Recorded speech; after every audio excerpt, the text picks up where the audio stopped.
El contrabando en las Indias, un tema que ya ha sido ampliamente tratado por Emilio Acosta Ramos de Venezuela Provincial en artículos, en publicaciones, en sus redes sociales y lo traemos a este humilde canal de YouTube, porque es un tema muy interesante tanto para nuestra historia económica como para nuestra historia incluso geopolítica, diría yo, ¿no, Emilio?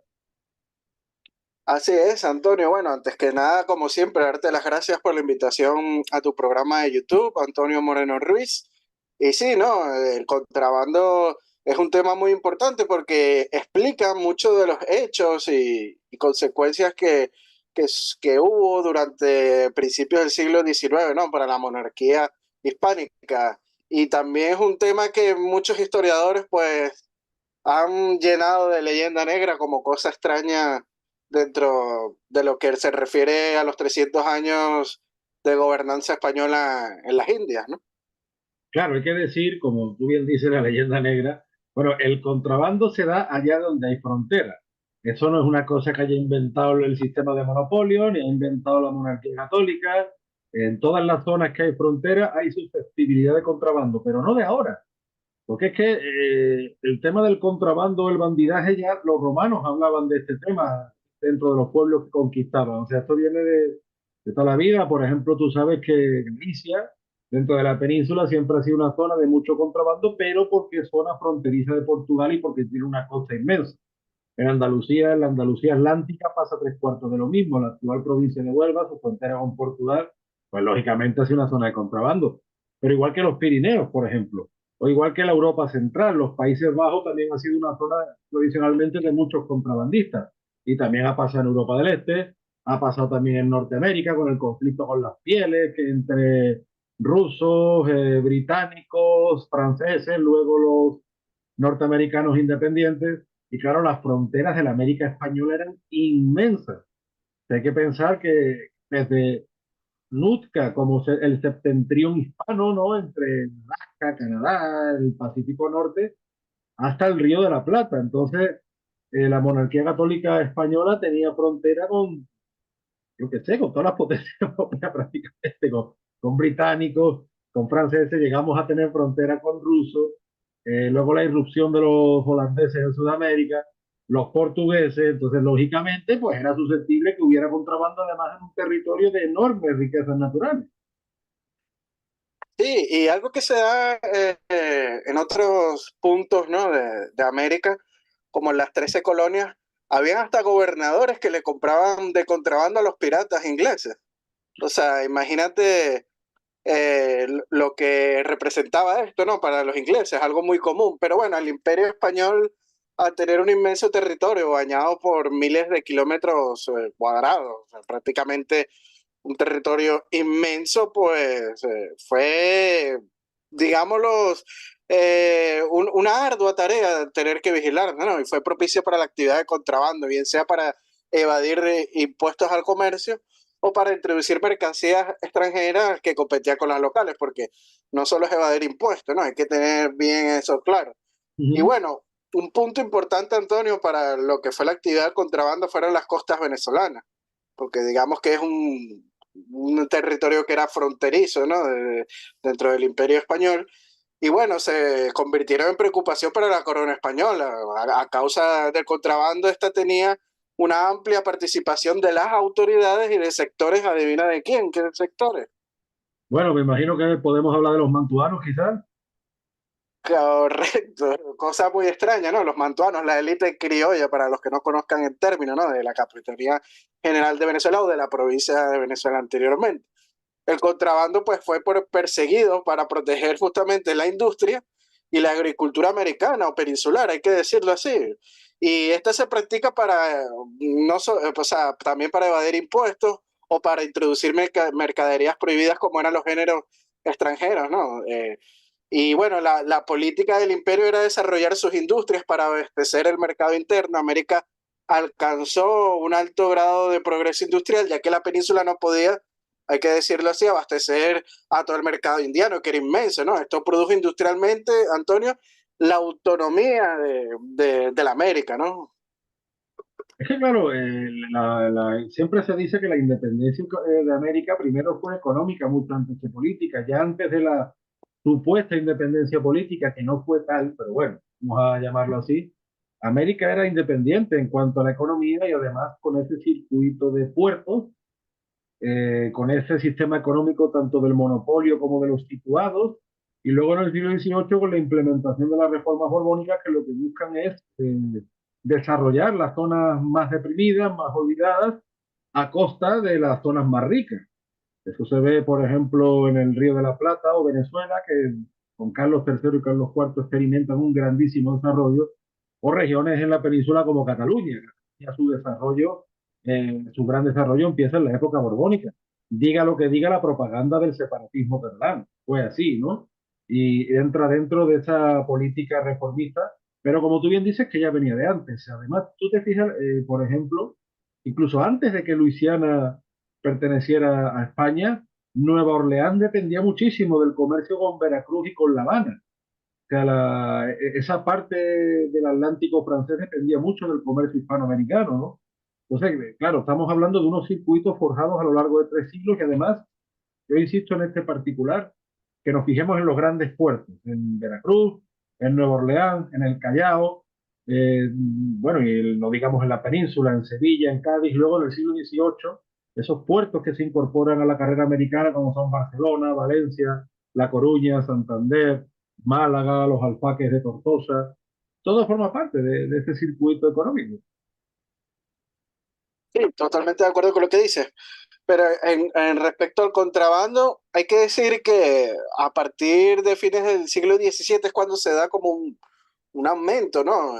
Y Mm. esto se debe a que los ingleses, franceses y holandeses se establecieron en el Caribe, ¿no? En esas pequeñas islas del Caribe que no tenían importancia económica para el Imperio Español y bueno, ocupan islas como San Tomás, San Kitts, Martinica, la Tortuga, Curazao, etcétera, ¿no? Estas potencias rivales del Imperio Español. Y bueno, como tú bien dices, las reformas borbónicas a principios del siglo XVIII, pues una de sus tareas era atacar el contrabando, ¿no? Y en Venezuela, para acabar con el contrabando, establecen la Real Compañía Guipuzcoana y también para desarrollar económicamente la provincia. En efecto, con la creación de la Real Compañía Guipuzcoana va a disminuir el contrabando, pero bueno, hay que decirlo, seguía existiendo, ¿no? Algunas autoridades criollas, Antonio, se hacían la vista gorda y se beneficiaban de esta, ¿no? Del contrabando. Tal es el caso del padre de Simón Bolívar, Juan Vicente Bolívar, que ocupó el cargo de oficial real en La Guaira, o sea, que La Guaira que es el puerto principal de Venezuela junto a Puerto Cabello, sí. Este hombre era criollo y tenía un cargo, pero no era que los criollos estaban discriminados y no podían acceder a cargos públicos en la corona. Sí, bueno, y eso es lo que dice Simón Bolívar en la Carta de Jamaica, pero su padre bien que fue un funcionario real y no solo su Bueno, padre. y desde finales Eh, del siglo XVI los Bolívar llevaban ocupando cargos en América. Perdona el inciso, Emilio, perdona la ironía. no, no, es que tienes toda la razón. Inclusive vemos a los Bolívar formando parte de lo que es el Cabildo de Caracas, pero bueno. Eh, el padre de Simón Bolívar, Juan Vicente, accedió a las mercaderías confiscadas y recibía sobornos también por dejar introducir mercadería ilegal. Y Juan Vicente Bolívar llegó a declarar 258.000 pesos en fortuna. Partes eran en efectivo, además de bodegas y depósitos de mercancía. Extraño, ¿no? Que un funcionario tuviera bodegas y depósitos de mercancía, ¿no? ¿No? Y lo que tú bien decías cuando la ocupación del Caribe por parte de británicos, franceses, holandeses, tiene mucho que ver entre finales del siglo XVII, principios del XVIII, y la semana pasada hablábamos de la guerra de sucesión. Una de las razones por las cuales los británicos entran en la guerra de sucesión, aparte de para debilitar a España, es por defender sus intereses económicos, ¿no? Que lógicamente Inglaterra no tenía gran extensión territorial, pero sí tenía el Caribe como base de aprovisionamiento y fíjate que a día de hoy pues el Reino Unido domina mucho de los paraísos fiscales de este mundo. En la península ibérica tenemos todavía Gibraltar, que por encima de una invasión vergonzosa y de una situación colonial vergonzosa que padece España desde hace más de 300 años, es un paraíso fiscal y un lavadero de dinero de actividades pues muy turbias. No solo del tabaco. Gibraltar tú sabes que suena mucho por el contrabando de tabaco, pero hay muchas más cosas que se lavan en Gibraltar y, digamos, en los paraísos fiscales del Caribe. Sí, desde siempre el Imperio Británico ha estado en esto metido, ¿no? En lo del contrabando, tratar de rapiñar las riquezas de los demás países por medio de estos sistemas.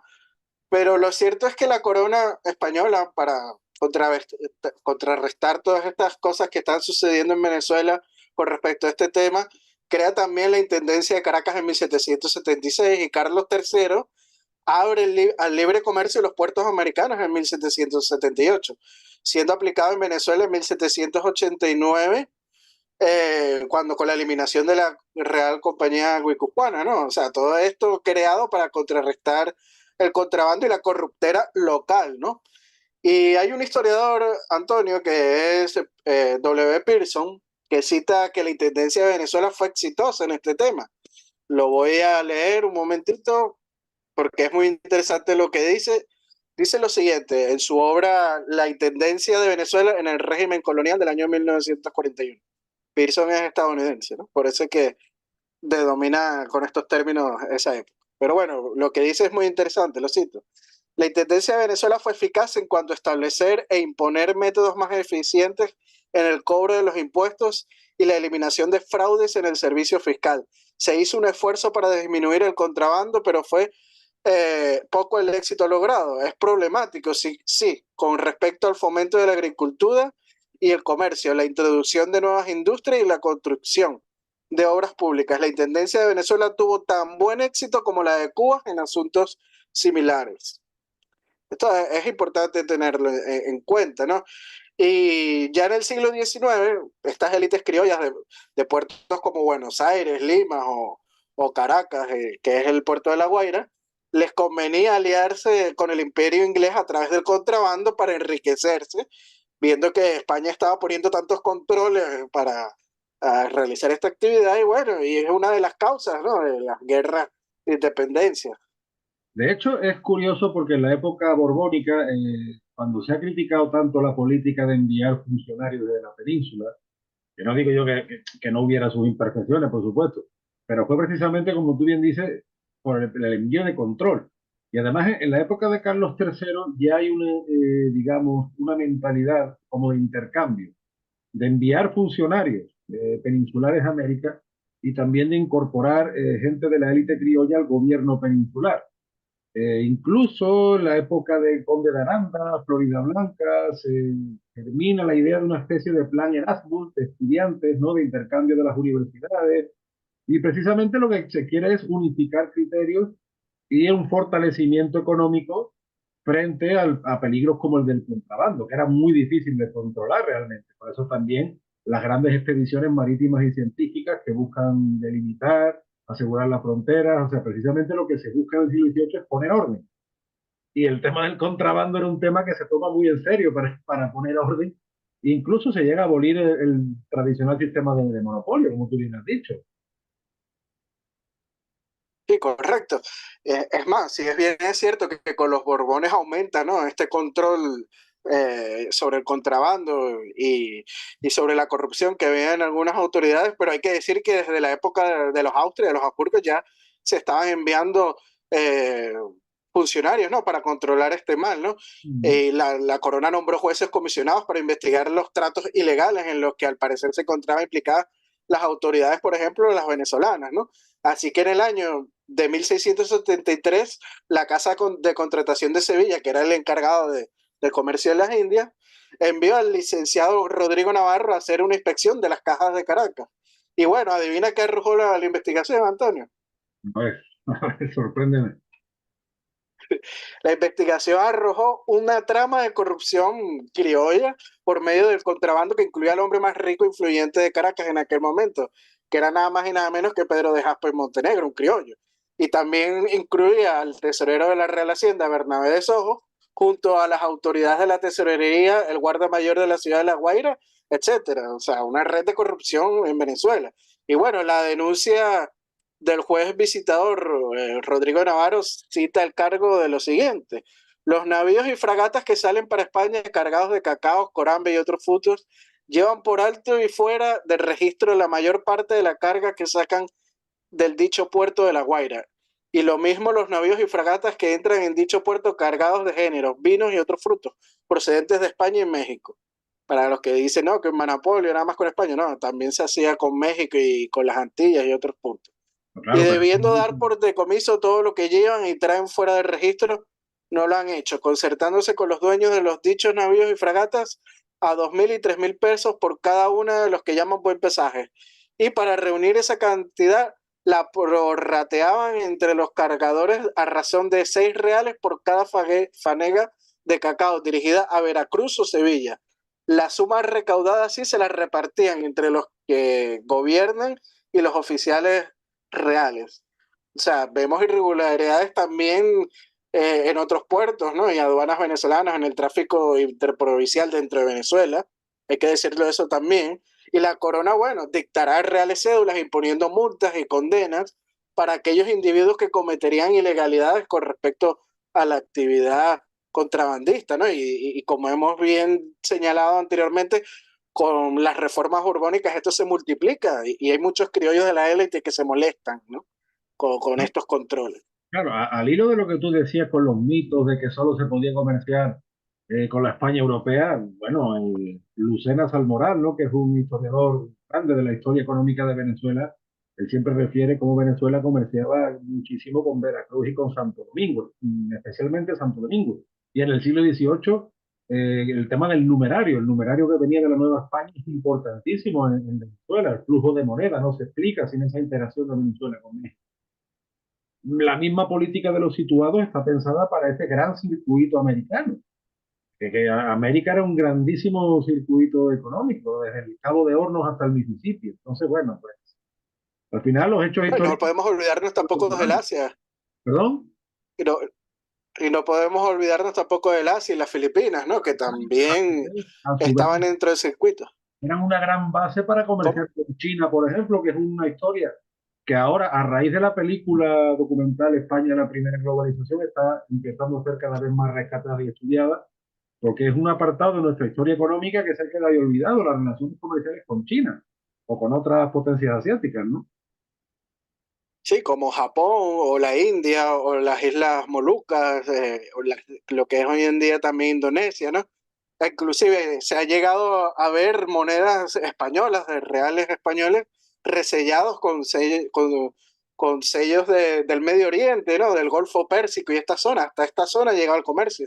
Claro. Inclusive hay resellos de territorios africanos en las monedas españolas, ¿no? Una economía global que también en el Asia hubo contrabando, ¿no? Se trataba de evadir pagar los impuestos, o sea, trataba de meter mercaderías que compitieran con las internas, etcétera, ¿no? O sea, esto es un mal que se vio en todo el globo terráqueo, no Sí, solo en América. Emilio, es lo que decía al principio, allá donde hay frontera hay susceptibilidad de que haya contrabando y eso es universal. Y en un continente tan pequeño como Europa lo vemos continuamente.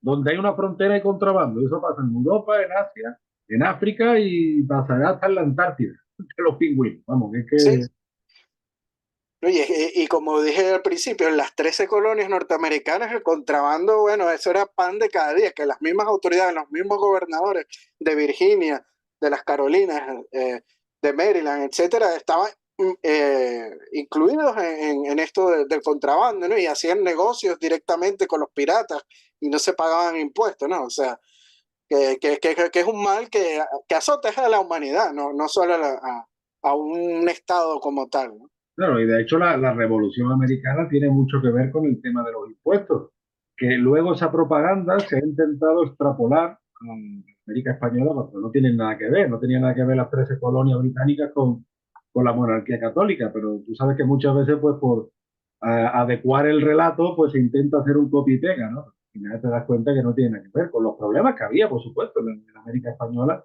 o también en la España europea, porque la España europea, en la frontera con Portugal, o en las ciudades del norte de África, o también en las islas, pues siempre ha habido este tema del contrabando. Y es que allí donde hay una frontera lo hay. Es que ya los romanos lo decían. O sea, no estamos inventando nada nuevo. No, y es importante esto que señalas, ¿no? De los impuestos, porque el mismo Alexander von Humboldt analiza los impuestos que se pagaban en la península con el que se pagaban en las Indias y dice que en las Indias se pagaban muchísimo menos impuestos que en la misma península. O sea, aquí no podemos hablar de presión fiscal porque no existía, ¿no? O sea, en la misma península se pagaban mucho más impuestos, ¿no? Y inclusive después con las independencias se crean nuevos impuestos y hay muchísima más presión fiscal, ¿no? A los indígenas por lo menos se les consideraron ciudadanos, ¿no? Y se les quitaron la protección de las leyes de India y ellos en la época española nada más pagaban el tributo de indios, ¿no? Que era un solo impuesto.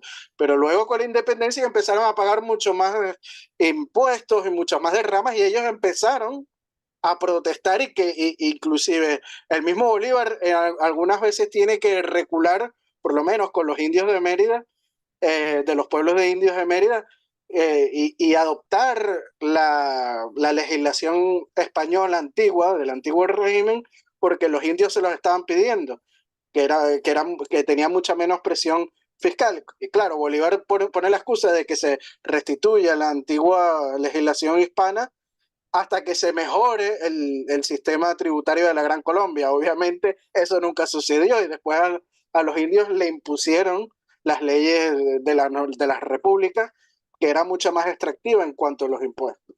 Claro, y además la pregunta es la siguiente, como tú bien decías, si uno critica, por ejemplo, el sistema fiscal de la monarquía católica, muy bien, ¿lo solucionó la mal llamada independencia? Lógicamente no. Vamos al contrabando. ¿El problema del contrabando se solucionó después de las mal llamadas independencias? Es No, que para nada. Eh, ese es el es tema. más, inclusive hasta se firma también tratados de libre comercio con Gran Bretaña, pero igual se sucedía el contrabando, ¿no? Se trataba de evadir los impuestos. E inclusive en cuanto a lo jurídico también hay etapas en las nuevas repúblicas que ni siquiera existe un sistema de cobro de impuestos, ¿no? O sea, tanto es la desorganización gubernamental que a veces ni existían aduanas ni nada de esto, ¿no? O sea, era un total caos en cuanto al sistema de gobernanza y administrativo, ¿no? Aunque bueno, hay que decir que la mayoría trataron de imponer, ¿no? Controles y aduanas con las nacientes repúblicas porque necesitaban muchos extraer recursos porque estaban prácticamente quebrados y con las deudas que ya tenían de las épocas de las independencias, ¿no? De los empréstitos dados por los ingleses, tenían que pagarlos y una forma de conseguir recursos pues era esta, ¿no? Extraerlo de las aduanas, extraerlo de la imposición de nuevos impuestos y en esto las repúblicas tuvieron una presión tributaria mucho más amplia y más fuerte que la que hubo con el Imperio Español. En general pasa eso no solo en el ámbito hispánico, sino en muchas situaciones que se dan luego de las revoluciones, de la Revolución Americana, la Revolución Francesa. Hay una presión fiscal mayor que la que hubo con el antiguo régimen, que de hecho era un sistema de impuestos generalmente mucho más simple. Por supuesto que había sus injusticias, su corruptela, bueno, una sociedad estamental que a día de hoy no comprendemos. Yo no estoy pintando de rosa el antiguo régimen, pero sí es cierto que la revolución posterior, determinadas situaciones que venía a resolver, no solo no las resolvió, sino que las empeoró. Acordémonos en muchos lugares de Europa en el siglo XIX, el montón de revueltas sociales que hay precisamente por eso, el montón de golpes militares, que no pasó solo en España. Es que en España no creemos, Emilio, que somos el único lugar del mundo donde ha habido guerras civiles, donde ha habido golpes militares. Eso ha pasado en Europa, bueno, y en todo el mundo, ¿no?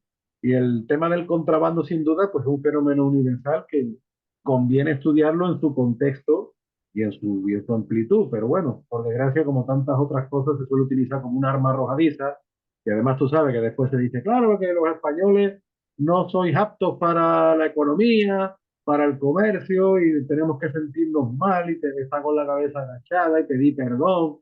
Ahora un dirigente, de no sé si de la FIFA, un italo suizo, ha dicho que los europeos, no solo los españoles, teníamos que pedir perdón por 3.000 años y no sé qué. Ah, Sí, Infantino, el presidente de la FIFA, sí, Gianni Infantino.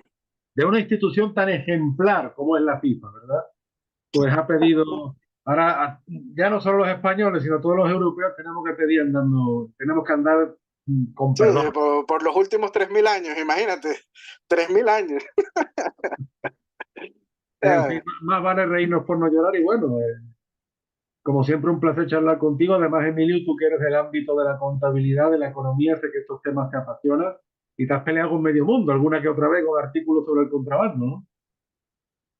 Sí, bueno, no solo el contrabando, con los impuestos, las reformas borbónicas creando instituciones para alentar la productividad económica y desarrollarla, ¿no? O sea, es un tema que levanta muchas pasiones porque hay mucha leyenda negra y muchos clichés escritos en cuanto a este tema. Pero bueno, también hay que aprovechar, ¿no? Para enviarle saludos a aquellos Patreons y mecenas de nuestras páginas de internet, como lo son Gabriela Arrieta, Ángel Suárez, Juan Cristóbal García y Alberto Gil. Martínez, ahora sí, ahora sí. Un Así saludo es. Y bueno, para aquellos que quieran ser mecenas, pueden hacerlo tanto en la página de Antonio Moreno Ruiz como la de Venezuela Provincial. y un saludo a toda la gente que colabora en Patreon, en PayPal y algunas veces digo PayPal, otras veces PayPal, depende de cómo me cojas a mí.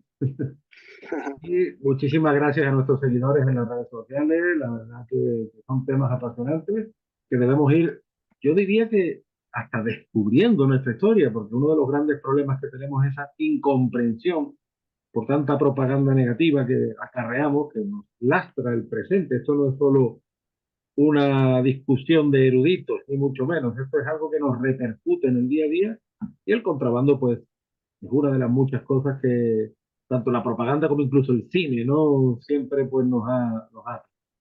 Así las cosas, Emilio, te mando un fuerte abrazo desde el puerto y la puerta de las niñas y Dios mediante pronto volver.